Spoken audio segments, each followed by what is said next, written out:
मेरे प्यारे बच्चों, कैसे हो? आई होप आप सभी स्वस्थ होंगे, मस्त होंगे और अपनी पढ़ाई जबरदस्त करते होंगे। ठीक है, तो चलिए आज का जो हमारा टॉपिक है, आज का जो हमारा सेशन है, यह सेशन है हमारा एक्सरसाइज 5.4 का लास्ट ये वाला सेशन होने वाला है, क्योंकि इस सेशन में हम 43 से 48 तक पूरे के पूरे क्वेश्चन को सॉल्व करने वाले हैं।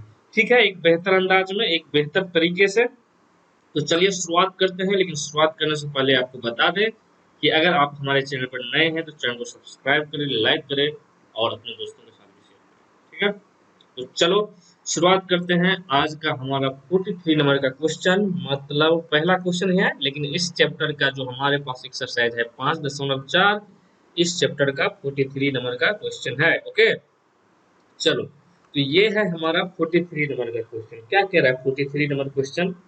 यदि किसी समांतर श्रेणी का पीवां पद पीएथ टर्म एक्स है, क्या है? पीएथ टर्म एक्स है, अर्थात यहाँ पर हमारे एक डेटा दिया है कि टी माने कि पीएथ टर्म जो है पीवां पद वह क्या है? एक्स है। ओके, उसके बाद कह रहा है क्यूवां पद वाई है, मतलब क्यूएथ टर्म हमारा क्या है? वाई है।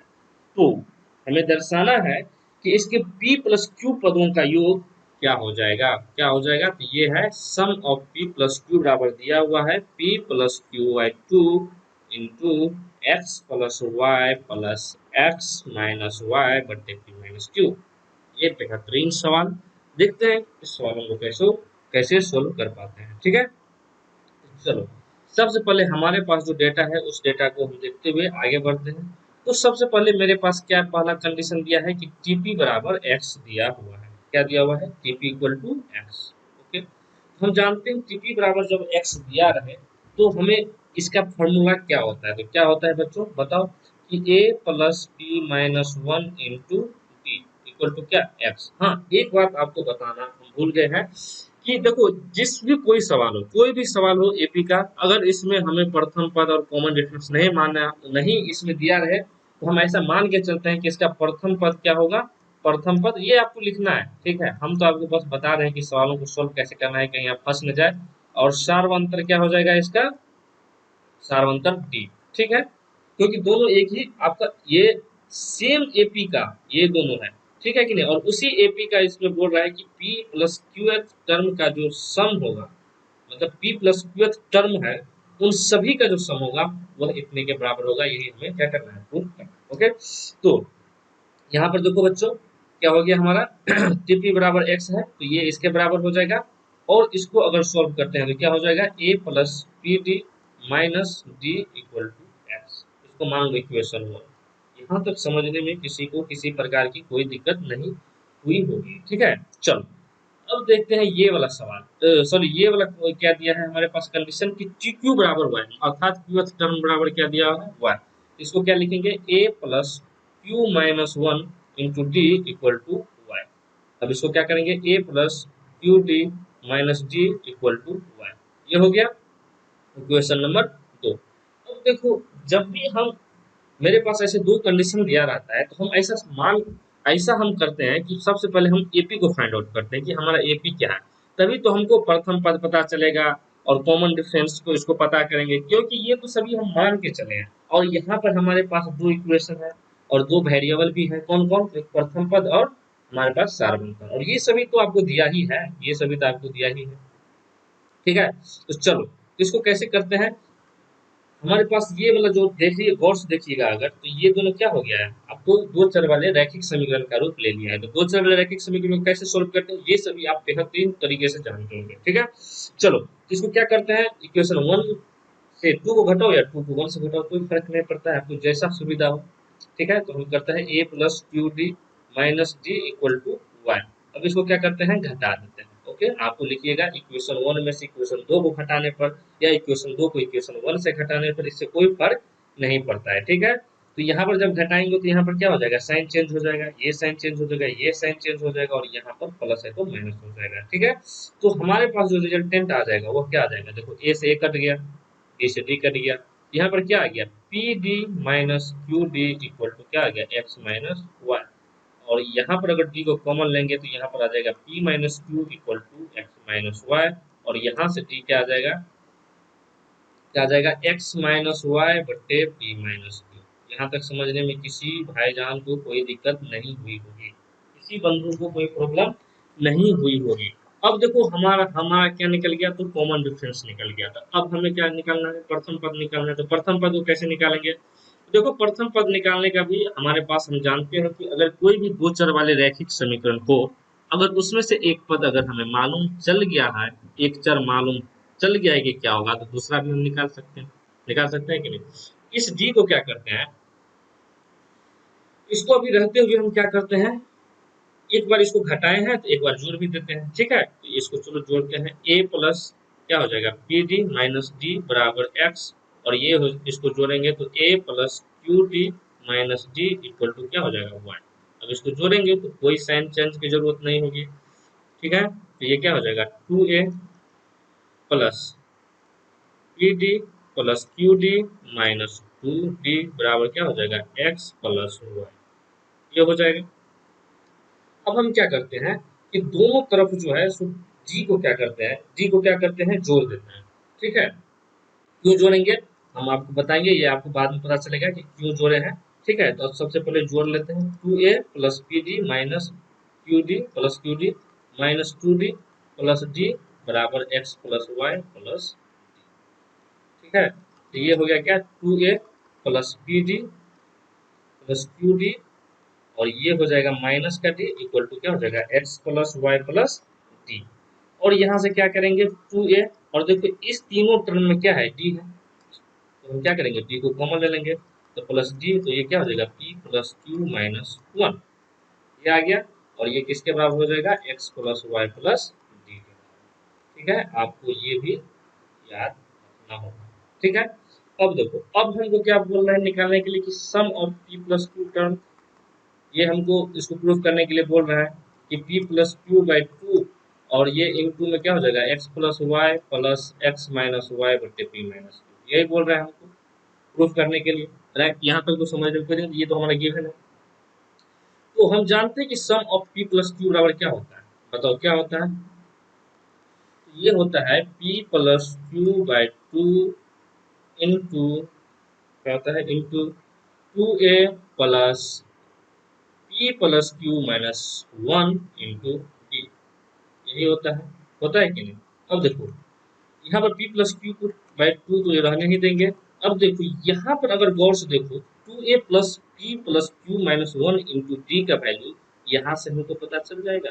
देखो क्या आएगा पता, तो यहाँ पर क्या हो जाएगा, एक्स प्लस वाई प्लस क्या डी, यही है, यही है कि नहीं। अब देखो यहाँ से गौर से देखो तो डी का वैल्यू क्या है, एक्स माइनस वाई बटे पी माइनस क्यू, यहाँ पर डी का जगह हम क्या कर देंगे, पुट कर देंगे, पी प्लस क्यू बटे टू इंटू क्या हो जाएगा, x plus y plus D का वैल्यू क्या हो गया, यहाँ पर एक्स माइनस वाई बटे पी माइनस क्यू, यहाँ पर लिख देंगे एक्स माइनस वाई बटे पी माइनस क्यू। अब देखो गौर से देखो तो ये दोनों क्या है, सेम है, और यही हमें प्रूफ करने के लिए कर रहा था, तो बराबर आ रहा है।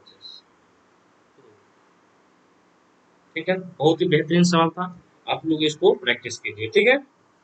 चलिए, कैसा महसूस कर रहे हैं, आई होप अच्छी तरह से आप लोग समझ रहे होंगे। चलिए, अब हम चलते हैं क्वेश्चन नंबर, कौन से था, क्वेश्चन 43। अब हम चलेंगे क्वेश्चन नंबर 44 की तरफ। 44 क्वेश्चन क्या कहता है हमारा, कि देखिए बेहतरीन सवाल है, इसमें आपको ये फंसाने का कोशिश किया है, लेकिन आपको बिल्कुल नहीं फंसना है, ठीक है। इसमें क्या दिया है कि दो समांतर श्रेणियों के n पदों का योग, यहाँ पर क्या है, दो समांतर श्रेणी है, एक AP1 है और एक AP2 है, ओके। क्या है कि दो समांतर श्रेणियों के n पदों का योग 3n प्लस 8, ये 44 का प्रथम सवाल है। क्या है, 3n दिया हुआ है, AP का प्रथम और AP का सेकेंड, ओके। दो हमारे पास AP दिया है जिसमें बोल रहा है कि उनके पदों का योग, n पदों का योग क्या दिया हुआ है, जैसे कि AP, इसमें क्या बोलेंगे, एस एन वन बटे S N two equal to क्या दिया हुआ है, 3n प्लस 8 इक्वल टू बटे 7n प्लस 15, ये हमारा कंडीशन में दिया हुआ है, ठीक है। तो अनुपात में है तो उसके बाद में पद का अनुपात लिखिए, तब इन दोनों का जो है सो हमें क्या करना है, जैसे कि यहाँ पर अगर पहला अगर ये है टी, तो T12 बटे दूसरा का T12 का अनुपात हमको बोल रहा है निकालने के लिए, ठीक है। चलिए देखते हैं इस सवाल को कैसे हम लोग फाइंड आउट करते हैं, ओके, चलो तो सबसे पहले बच्चों एक बात बताओ कि यहाँ पर हमको क्या दिया हुआ है।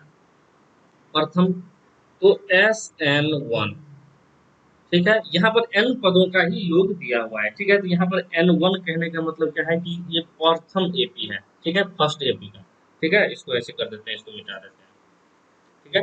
अब देखो Sn है, तो Sn को हम क्या लिखेंगे बताओ, क्या क्या लिखेंगे। तो इसको लिखेंगे हम यहाँ, यहीं से हम शुरुआत करते हैं, ठीक है। यहाँ पर हमको ये कंडीशन दिया है, यहीं से हम लोग शुरुआत करेंगे। तो ये क्या हो जाएगा n/2 इंटू 2a1।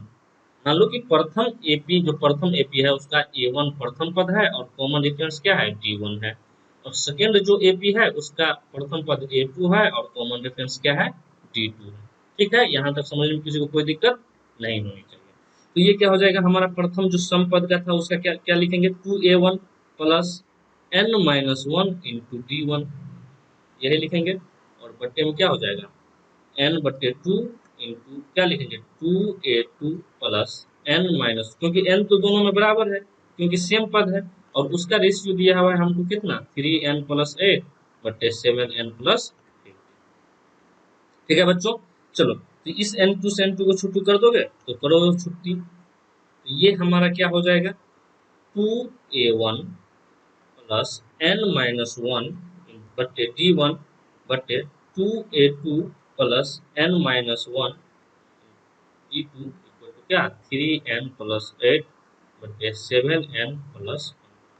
अब देखो यहाँ पे गौर से देखो, T12 है प्रथम एपी, फर्स्ट एपी में इसका T12 बराबर क्या लिखोगे a प्लस 11d, यही लिखोगे, राइट। उसके बाद उसके बाद दूसरे वाले में T2 में उसका जो है 12वां पद क्या लिखोगे, एक मिनट,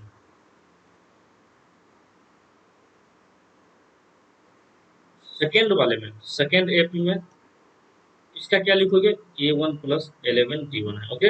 ये हो जाएगा क्या a2 प्लस 11 d2। अब देखो यहाँ पर एक चीज देखो, एक चीज गौर से देखना है, ठीक है। यहाँ पर दोनों में 2a1 है ना, दो, तो इसको भी हम क्या करते हैं दोनों तरफ इसको गुना कर देते हैं, दोनों तरफ गुना करेंगे तो क्या हो जाएगा 2a1 प्लस 22d1, ओके। और इसको क्या करेंगे, ये क्या हो जाएगा 2a2 प्लस 22d2, ये हो जाएगा। यहाँ तक समझने में किसी को कोई दिक्कत। चलो अब देखो गौर से देखो, अगर यहाँ पर हमारा 12वां पद है, 12वां पद है, तो यहाँ पर क्या लिखे हैं 22 लिखे हैं ना। अगर गौर से देखो यहाँ पर 12वां पद है तो यहाँ पर लिखते हैं 11, और यहाँ पर n-1 है, क्या है n-1, मतलब यहाँ पर ये क्या होता है 12वां पद होता तो यहाँ पर n-1 की जगह क्या होता 11।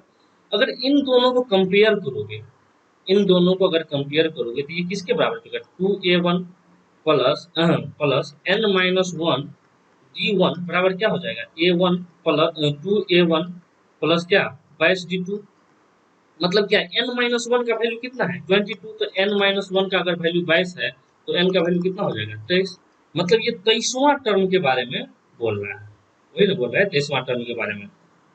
तो चलो 23 की यहाँ पर लिख देते हैं 23वां टर्म, तो यहाँ पर क्या हो जाएगा इसके जगह n के जगह 23 हो जाएगा, तो 3 इंटू 23 प्लस 8 बराबर क्या हो जाएगा 7 गुने 23 प्लस 15, तो 23 दिया क्या हो जाएगा 69 प्लस 8 बराबर कितना हो जाएगा 3 सत्ते 21 2 सत्ते 14 2 16 161 प्लस 15, तो क्या हो जाएगा 77 बराबर 5 एक 6 6 एक 7 176, 11 सत्ते 77 और 11 10 16 मतलब इसका कितना आंसर हो जाएगा 7 बटे 16। यहाँ तक समझने में किसी को कोई दिक्कत नहीं हुआ होगा, ठीक है। चलो अब 44 का दूसरा सवाल देखते हैं। तो 44 का दूसरा सवाल भी सेम सवाल ही है, ठीक है। तो इसमें क्या कह रहा है कि दो समांतर श्रेणी के n पदों का योग कितना है 5n plus 4 into 9n plus 6 के अनुपात में है, तो उनके 18वें पदों का अनुपात ज्ञात करने के लिए। देखो यहाँ पर अगर फर्स्ट एपी और नीचे में है सेकेंड एपी, उसका अगर देखते हैं ये क्या हो जाएगा, इसमें कितना n पदों का है तो कितना हो जाएगा n/2 into 2a1 plus n-1 into d1 बट्टे में क्या हो जाएगा n/2 into 2a2 plus n-1 into d2 equal to कितना हो जाएगा 5n प्लस क्या 4 बट्टे 9n+6 इसके अनुपात में है, इस n/2 से n/2। ओके, ये क्या हो जाएगा 2a1 plus n-1 into d1, और यहाँ भी हो जाएगा क्या 2a2 plus n-1 into d2 बराबर क्या है 5n+4 बट्टे क्या 9n+6। अब देखो एक बात, इसमें कितना कौन सा पद कर है निकालने के लिए t18, मतलब क्या हो जाएगा ये a, और प्रथम में तो a1 प्लस 17d1, और सेकेंड वाला में ये फर्स्ट वाला है और ये सेकेंड वाला है। अगर उसमें t18 का वैल्यू निकालोगे तो क्या हो जाएगा a2 प्लस 17d2, तो इसको ऐसे भी लिख सकते हैं, ये गणित का नियम है दोस्तों, 2a2 प्लस 34d1, या इसको क्या लिखोगे 2a2 प्लस 34d2। जब इन दोनों को कंपेयर करोगे तो n-1 की जगह क्या आ जाएगा 34 आ जाएगा, तो n का वैल्यू कितना हो जाएगा 35, तो यहाँ पर 35 रख देंगे, तो 5 गुने 35 प्लस 4 बट्टे 9 गुने 35 प्लस 100, तो 35 पंचे कितना हो जाएगा 175 प्लस 4, और नीचे में कितना हो जाएगा 35 नंबर कितना हो जाएगा 350 में से 35 गया तो 315 प्लस 6, तो 179 बटे कितना 321। ठीक है, ये हो जाएगा। ओके, यही इसका क्या हो जाएगा आंसर हो जाएगा। ठीक है, तो यह भी था बहुत ही बेहतरीन सवाल। तो अब चलते हैं हम अगले सवाल की तरफ, हमारा 45वां सवाल की तरफ। ठीक है, चलो 45वां सवाल क्या कह रहा है, जरा इसको ध्यान से देखना है। इसमें कह रहा है कि किसी समांतर श्रेणी के प्रथम n पदों को योग को हम कैसे निरूपित करते हैं। ओके, कोई बात नहीं। अगर एस एन बराबर क्या है एन स्क्वायर पी। ओके, उसके बाद बोल रहा है एस एम बराबर क्या है एम स्क्वायर पी, तो प्रूफ करना है कि एस पी बराबर क्या हो जाएगा पी बाय पी क्यू।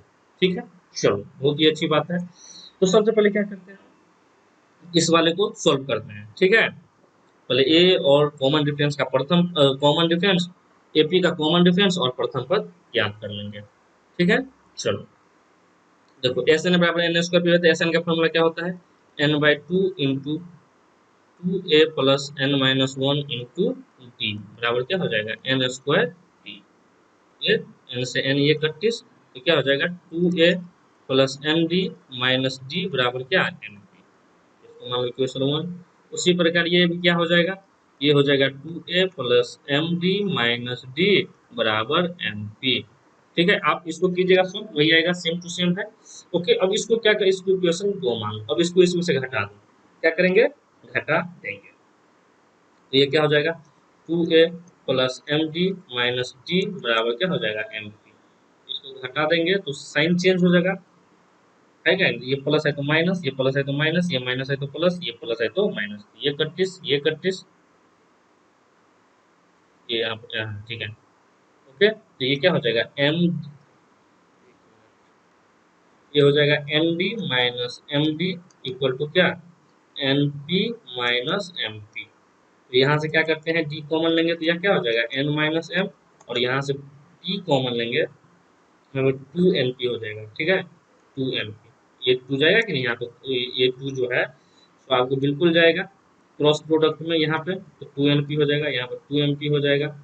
ठीक है, ओके, तो यहाँ पर 2 एन पी और 2 एन पी, यहाँ पर क्या हो जाएगा 2 पी कॉमन लेंगे तो यहाँ पर क्या हो जाएगा एन माइनस एम, ये एन माइनस एम से n-1 छुट्टी हो गया एन माइनस एम, तो डी बराबर क्या आ गया 2 पी आ गया। यहाँ था कॉमन डिफरेंस क्या हो गया हमारा, तो 2 पी हो गया। यहाँ तक समझने में किसी को कोई दिक्कत है तो बताओ। ठीक है, अब क्या करते हैं, अब एक बार क्या करते हैं इसको हम जोड़ देते हैं, तो जोड़ने के बाद क्या हो जाएगा, चलो इसमें जोड़ते हैं, कलम चेंज,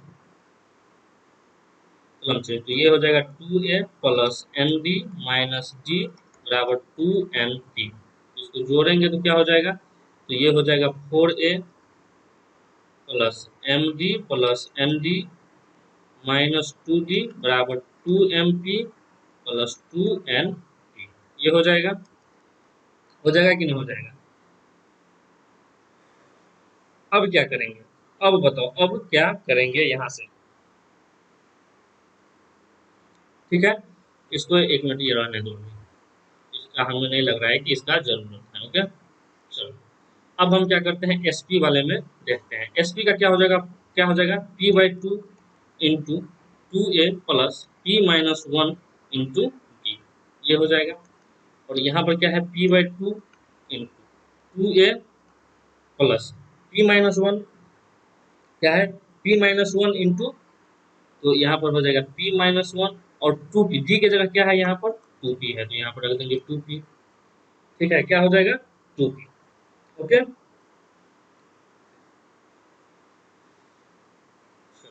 अब यहाँ से क्या होगा, p बाई टू, ये ये क्या हो जाएगा, टू ए plus two P square minus two. अब देखो ये वाला जो टर्म है ना, ये वाले टर्म को अगर हम एलिमिनेट कर दें तो हमारा आंसर मिल सकता है। तो देखो इसके लिए क्या करेंगे, देखो सबसे पहले इसको हम सॉल्व करते हैं। ठीक है, तो देखो ये वाला जो है हमारा क्या हो जाएगा, तो क्या हो जाएगा, टू ए plus N D minus D बराबर क्या हो जाएगा, एन पी। अब यहाँ पर डी के जगह जो टू पी है, तो डी की जगह टू पी रख दे, तो एकदम रख देते हैं, तो यहाँ पर क्या हो जाएगा, टू ए प्लस एन डी यानी कि टू पी माइनस क्या हो जाएगा, टू पी बराबर एन पी हो जाएगा। ये क्या हो जाएगा, टू ए बराबर टू एन पी, यहाँ पर टू एन पी है, two N P minus plus minus two P equal to two N P, तो ये टू एन पी से टू एन पी कटिस, तो यहाँ पर क्या हो जाएगा, टू ए बराबर क्या हो जाएगा, टू पी, तो यहाँ से ए का वैल्यू क्या हो गया, पी। एस का वैल्यू अगर पी हो गया तो यहाँ पर क्या हो जाएगा, देखो p by two into two a है यहाँ पे, तो टू ए की जगह पी रख देंगे, तो two P plus two P square minus two P, तो ये क्या हो जाएगा, टू पी से टू पी कटिस, तो पी स्क्वायर, तो पी बटा टू गुने टू पी स्क्वायर, तो टू से टू कटिस, तो पी स्क्वायर गुने पी बराबर क्या हो जाएगा, पी पी बराबर आर एच एस। तो बस हो गया, खेल खत्म। चलो ये था हमारा 45 नंबर सवाल। अब हम देखते हैं 46 नंबर का सवाल। 46 नंबर का सवाल हमारा क्या कहता है, तो ये हमारा है दीर्घ उत्तरीय प्रश्न लॉन्ग आंसर टाइप क्वेश्चन। ठीक है, तो बोलता क्या है कि प्रथम वर्ष में एक आदमी की आय 3 लाख रुपया है। ओके, फर्स्ट ईयर में कितना है इसका, 3 लाख, 3 लाख। ओके, और वो अगले 19 वर्षों तक 10,000 रुपये प्रति वर्ष की दर से उसके द्वारा 20 वर्षों में प्राप्त कुल राशि। हाँ, ये तो आपका फर्स्ट टाइप का क्वेश्चन हो गया, बहुत आसान क्वेश्चन। देखो कैसे बनाते हैं, फर्स्ट साल में कितना है, 3 लाख, तो सेकेंड ईयर सेकेंड साल में कितना हो जाएगा, 10,000 बढ़ रहा है ना, तो ये क्या हो जाएगा, 3,10,000, 3,10,000। फिर सेकेंड सेकेंड ईयर में क्या हो जाएगा, थर्ड ईयर में क्या हो जाएगा, 3,20,000। फिर फोर्थ ईयर में क्या हो जाएगा, 3,30,000। ठीक है, तो यहाँ पर देखो बच्चों, ऐसे करके कितना साल तक जाता है, 20 साल तक। तो आपको नहीं लग रहा है कि ये एपी में है, तो ये क्या हो जाएगा, हमारा फर्स्ट टर्म हो जाएगा, अर्थात ये हो जाएगा। और कॉमन डिफरेंस तो जानते हैं कि कॉमन डिफरेंस कैसे निकालता है, तो कॉमन डिफरेंस निकलता है क्या, सेकेंड टर्म में से निकाल के उसमें से क्या करेंगे, फर्स्ट टर्म को घटा देंगे, ये क्या हो जाएगा, 10,000। ठीक है, कॉमन डिफरेंस आ गया। ये बोलता है कि 20 वर्ष में क्या होगा, मतलब 20वां पद बोल रहा है, तो हम जानते हैं कि T20 बराबर क्या होता है, A प्लस 19D। तो ए है हमारा कितना, 3 लाख, 3 लाख, और 19, और डी का वैल्यू कितना है, 10,000, 10,000, मतलब क्या हुआ, 1,90,000 हुआ ना, 190,000। तो 300,000 प्लस कितना हो जाएगा, 1,90,000, कितना हो जाएगा, 3 लाख और 1,90,000, तो कितना हो जाएगा, 4,90,000 उसका 20वां साल में वेतन होगा। इतना वेतन हो जाए तो लोग कैसे क्या कर लेंगे, है कि नहीं। चलो,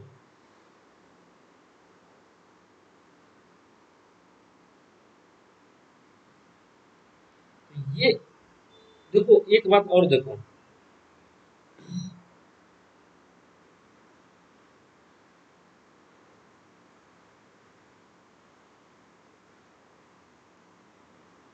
तो ये बोल रहा है कि उसके द्वारा 20 वर्षों में प्राप्त राशि ज्ञात कीजिए। ठीक है, हाँ मतलब इसका सम निकालना पड़ेगा। चलो तो सम निकालते हैं, क्या दिक्कत है कि नहीं। चलो, सम ऑफ 20 टर्म बराबर क्या हो जाएगा 20/2। ओके 2a अर्थात ये क्या हो जाएगा 6,600,000 प्लस ऐसे ही छोड़ो। एक फॉर्मूला और होता है क्या n/2 इंटू क्या a प्लस टी यानी कि प्रथम पद प्लस अंतिम वाला पद। तो प्रथम पद तो हमको मालूम चल गया है कितना है 3,00,000, लास्ट टर्म कितना है 4,90,000। ये क्या हो जाएगा 20/2 यानी कि 10 और ये कितना हो जाएगा 7,90,000। ये 10 से गुना हो जाएगा इसको तो कितना हो जाएगा 79,00,000। ठीक है 79,00,000 यही क्या हो जाएगा इसका आंसर हो जाएगा। हमको पढ़ने में थोड़ा एकदम गड़बड़ हो गया था इसलिए। नहीं तो आप यहाँ से भी पूरा क्या कर सकते हैं आसानी से बना सकते हैं कि n बराबर 20 है तो ये वाला फॉर्मूला पे आप लगा सकते हैं कौन सा n/2 इंटू क्या हो जाएगा 2a plus n-1 into D. अब देखो n का वैल्यू 20/2 यानी कि 10 हो जाएगा। 2a मतलब कितना हो जाएगा 6,600,000 प्लस n कितना है 19 और ये कितना हो जाएगा 10,000। तो बात एक ही जगह आता है 10। फिर ये हो जाएगा 6,00,000 1,09,000 तो कितना हो जाएगा 7,90,000। 7,90,000 तो इसमें से क्या हो जाएगा इसको गुना करोगे तो क्या हो जाएगा 79,00,000। इससे ही आसान हो जाएगा आपको बनाने के लिए। ये थोड़ा लेंथी चैप्टर हो जाता है आपको जिससे सुविधा लगे आप वो बनाइए। ठीक है चलिए अब हम चलते हैं 47 क्वेश्चन में। 47 क्वेश्चन क्या कहता है कि एक आदमी अपने कर्ज की अदायगी 100 रुपये की मासिक किस्त से शुरू करता है। ओके यानी कि फर्स्ट किस्त कितना होता है इसका 100 रुपया। 100 रुपया ओके। उसके बाद वह मासिक किस्त में 5 रुपए की वृद्धि करता है वह तो वह 30 किस्तों में कितनी राशि चुकाएगा। मतलब सेकेंड इसका कितना हो जाता है 105 कितना 5 रुपए की वृद्धि।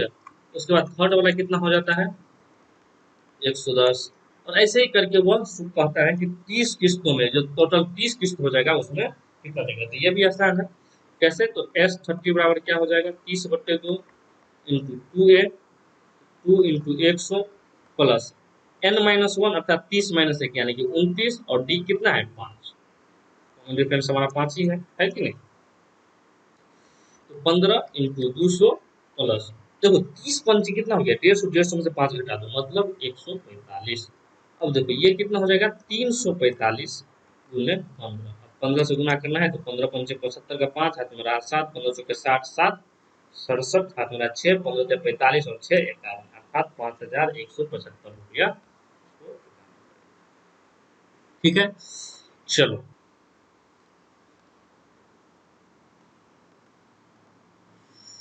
तो अब हम देखेंगे 48वां नंबर सवाल। ठीक है तो 48 का सवाल क्या कहता है हमारा कि देखो ध्यान से सुनो किसी बहुभुज के अंतः कोण समांतर श्रेणी में है। क्या है समांतर श्रेणी में है क्या है तो बहुभुज का अंतः कोण राइट। ठीक है उसके बाद कहता है कि उसका न्यूनतम कोण 75 डिग्री है मतलब 75 डिग्री से शुरू होता है। ठीक है ओके। उसके बाद कहता है कि सार्व अंतर 10 डिग्री है 10 इंच यानी कि कॉमन डिफरेंस कितना दिया है 10 डिग्री। मतलब ये 75 डिग्री है तो आगे कितना होगा 85 डिग्री। नेक्स्ट एंगल कितना होगा फिर 95 डिग्री। ऐसे करके ये क्या होगा चलते जाएगा। अब यहाँ पर बात क्या है कि बहुभुज क्या है देखो एक एक अगर रेखा एक भुजा से बनता है तो ये रेखा कहलाता है। दो भुजा से बनता है तो कोण कहलाता है। तीन भुजा से कहलाएगा तो त्रिभुज हो जाएगा। चार भुजा से चतुर्भुज और ये तीन भुजा भी क्या है बहुभुज है अर्थात त्रिभुज भी बहुभुज है चतुर्भुज भी बहुभुज है पंचभुज भी बहुभुज है। लेकिन जब तक इसमें बहुभुज मतलब बहुत सारे भुजा जब तक इसमें भुजा की डिफिनिट संख्या नहीं दिया रहे तब तक वो क्या हुआ बहुभुज ही हुआ। और ये ट्रायंगल भी क्या है बहुभुज ही है। चलो इतना तो समझ लिया। चलो आगे अब देखते हैं क्या। हाँ तो इसमें क्या कर रहा है कि बहुभुज के भुजाओं की संख्या ज्ञात करना है मतलब n ज्ञात करना है अगर एपी के दृष्टिकोण से देखा जाए तो यहाँ पर जो हमारे पास जो सबसे कम एंगल दिया है वह क्या है हमारा तो प्रथम पद है। क्या है प्रथम पद और कॉमन डिफरेंस हमारा 10 दिया हुआ है। अब देखो अब बात यहाँ पर क्या आता है कि वो किसी भी बहुभुज का अंतः कोणों का योग अंतः कोणों का योग कितना होता है इसका एक फॉर्मूला होता है। आप लोगों ने क्लास 9th में ही पढ़ा होगा। अगर नहीं पढ़ा है तो हम आपको बता देते हैं कि इसका फॉर्मूला क्या होता है 2 × n-2 समकोण अर्थात 90 डिग्री। ये होता है इसका फॉर्मूला। ठीक है अब देखो अंतः कोण की भुजाओं का सॉरी अंतः कोणों के योग के बराबर होता है ये। ठीक है और हम यहाँ पर जब अगर ये एपी में दिया रहे तो एपी का जो योग क्या होगा ये भी हमको मालूम है। चलो तो हमको यहाँ पर नहीं मालूम है तो बहुभुज में भुजाओं की संख्या हम मान लेते हैं कितना, तो n। ओके, अब क्या कहते हैं कि सभी अंतःकोणों के योगों का योगफल कितना होगा, सभी का योग कितना होगा।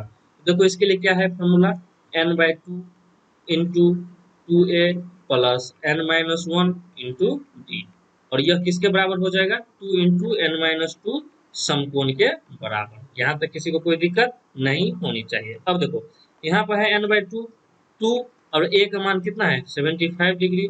ओके, प्लस n का मालूम तो नहीं है, इसी को फाइंड आउट करना है, और d का मालूम है कितना 10, और ये कितना हो जाएगा, n-2 इंटू 180 डिग्री।